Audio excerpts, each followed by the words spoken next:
Macintosh apples. Some 90% of juice production is done at the harvest time in October.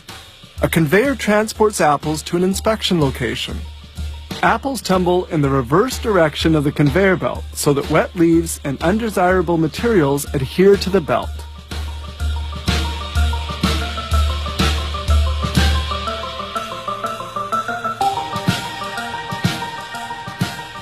The apples are stored in silos for several hours. In order that the apples are not too bruised in their descent, they're slowed down in this stepped chute. Juice making can now begin. Now they wash the apples. This first water bath eliminates pebbles since they also use apples that have already fallen from trees. A shower of cool water completes the washing process. The apples are then cut into little pieces in this grinder and produce gratings. Enzymes are added which break down the cellular structure of the fruit, allowing for maximum juice extraction. Next, the gratings are transferred into maceration reservoirs where they'll stay for 60 to 90 minutes. Then they extract the juice. The gratings are pumped into a powerful hydraulic press. Inside the press, filter sleeves hold back the skins, seeds, and stems of the apples. Quality control is strict. At each stage of the process, they draw off samples of juice to evaluate its quality and to make sure that fabrication parameters are well adhered to. The juice is filtered a first time. The very smallest undesirable particles are held back by this sieve. The fabrication process continues. Juice flows from one stage to another via these immense reservoirs. The next step will be pasteurization.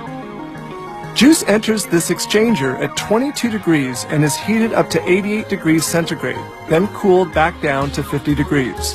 Enzymes are then added to hydrate the pectin and facilitate the second filtration. This is the ultrafiltration process, where filter membranes with microscopic pores retain the smallest of particles. The apple juice is now perfectly filtered. Its clarity is verified, as well as its flavor, color, and natural fruit sugar content. Since juice is produced in October, it has to be conserved throughout the year. A portion of the production is stored in this sterile warehouse area to await being bottled during the year. Each reservoir can hold 110,000 liters of filtered juice. No preserving agent is added.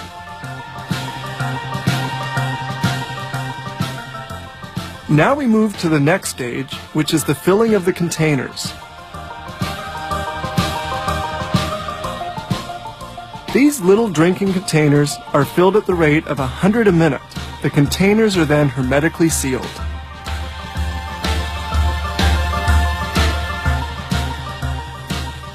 Two little sprays of hot glue are applied to the containers. This secures the straws attached onto their sides.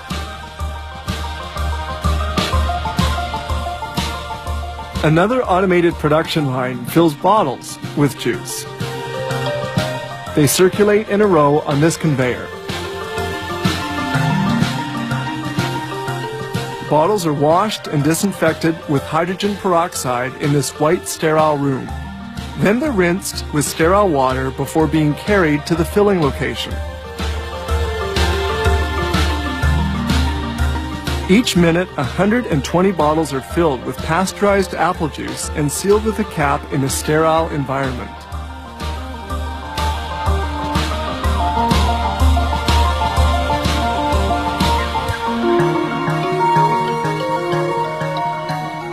Bottles are then labeled and sent to shipping. Between 20 and 40,000 tons of apples are transformed into juice yearly. Thanks to its perfect preservation, consumers can enjoy this juice at any time of